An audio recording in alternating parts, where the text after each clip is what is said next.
Okay, it's been a long time coming, but finally we are back with an updated Nekroz deck profile for the end of 2020. The last time I did a deck profile was February 2020, and now I'm coming to you at the end of the year to show you how the deck has changed.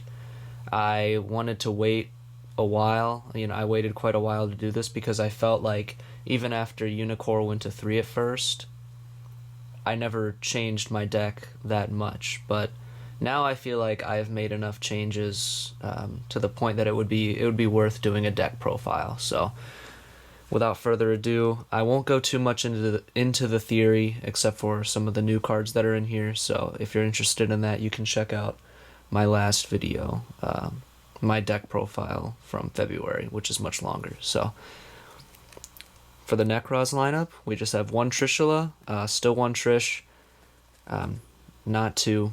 And now in this updated version, we actually have a way to get Trishula back if it gets banished. We have 3 Bryanak, of course, 2 Colossus, and 2 Valkyris. And finally, we are able to play 3 Unicorn. Fantastic card. Always play 3. We have 1 Shuret, and we're also playing 1 Dance Princess. There's a lot of targeting now in the game. There's impermanence and other such things, so I feel like Dance Princess is really important. Also, if you have Dance Princess on the field, you can ritual some. Basically, Dance Princess doesn't allow your opponent to respond to the activation of your ritual spells, and they also can't target your Nekroz monsters. So if you summon her out and then summon a Trishula, where your ritual spell, they can't negate that, and then once Trishula's on the field, they cannot target him to stop his effect. And it's the same deal with Unicorn. You can kind of create a soft lock turn 1 where you have Dance Princess on the field and then an untargetable Unicorn that is negating all of their extra deck monsters effects.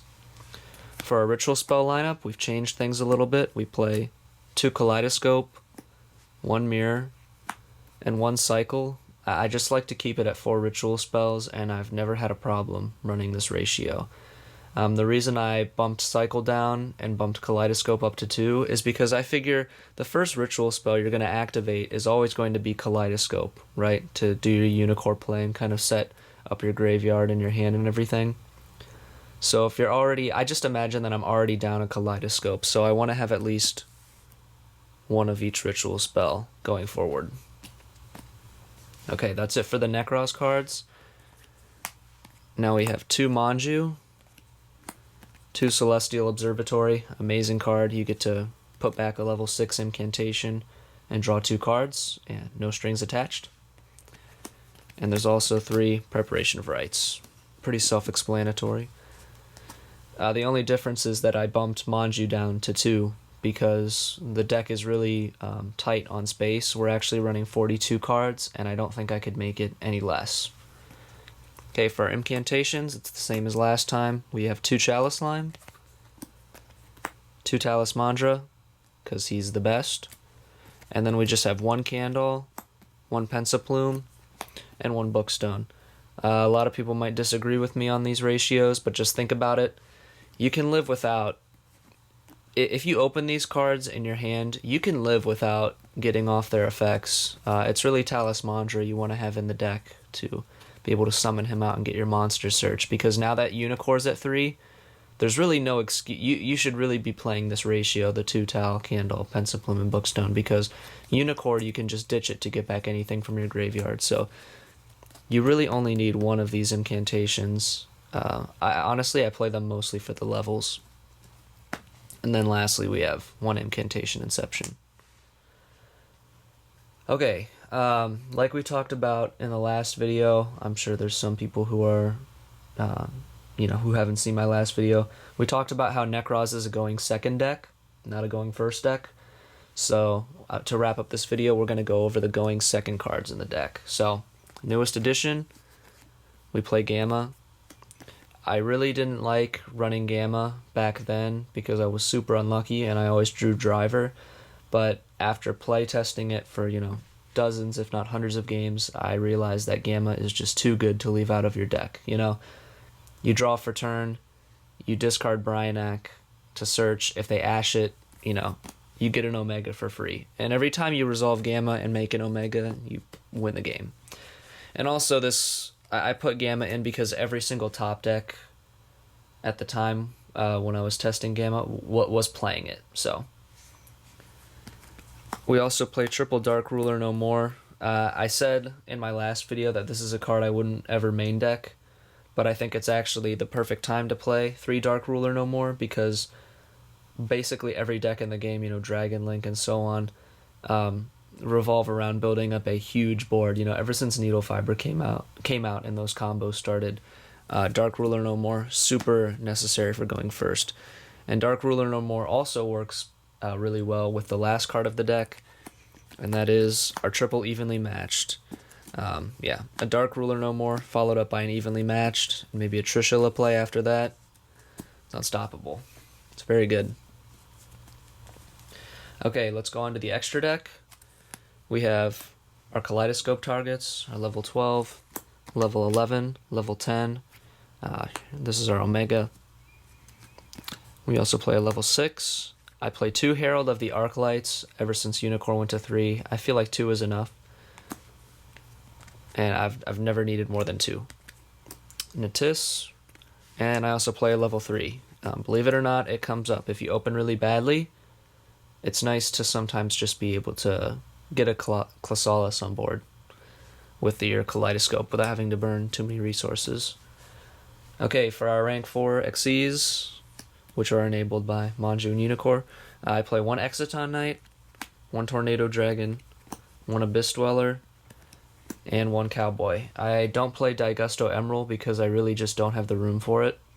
And because Unicorn's at 3 right now, it hasn't. I haven't been in a situation where I've said to myself, "Wow, I really wish I had Daigusto Emerald in my deck right now."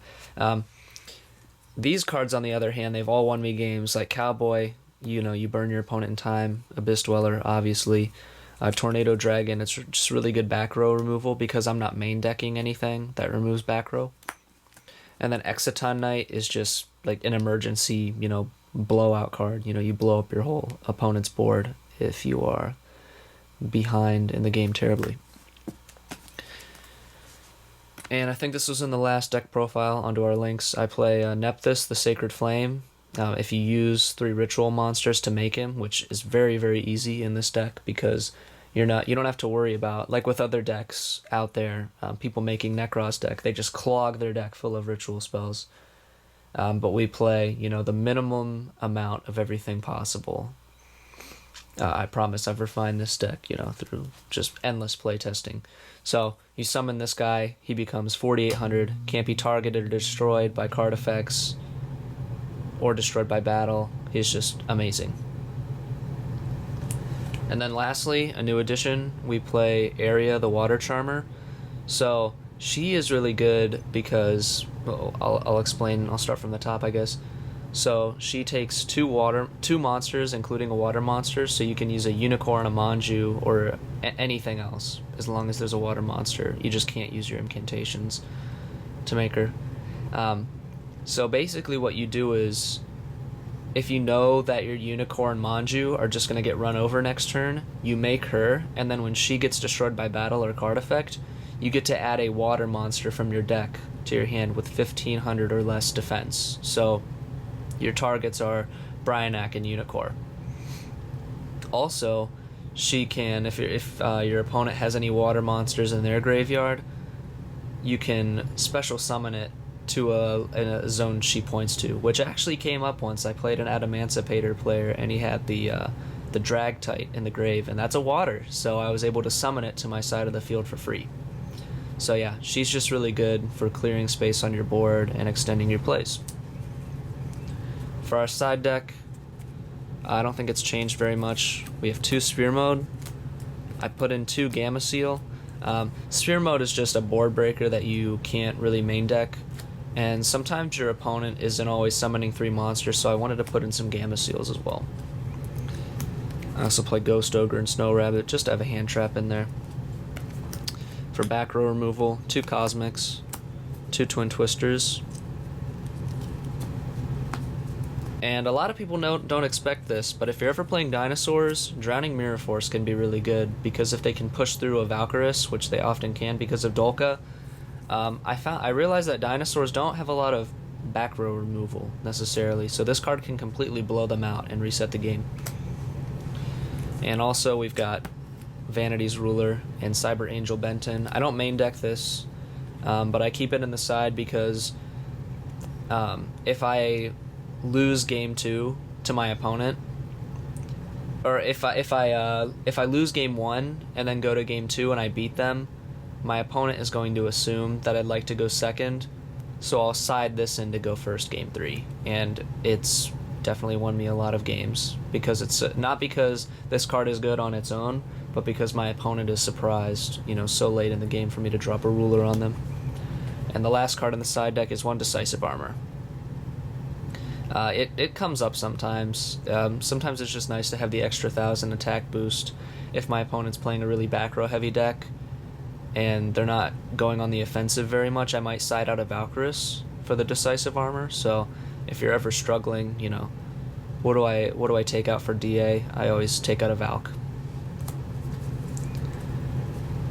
And that's going to do it, guys. I think I'll just leave this video here. I'm going to try and keep it much shorter than my last video. Maybe there will be some streaming in the future. I'm not going to promise anything, but hopefully this was a satisfying update to anyone who still cared about if I was still playing Nekroz or not, which the answer will always be yes. I will always be playing this deck because it is the most fun deck in the game. It's my favorite deck. It's the most skillful deck in the game, especially in the mirror. So I just really love playing it, and yeah. Alright, thank you for watching.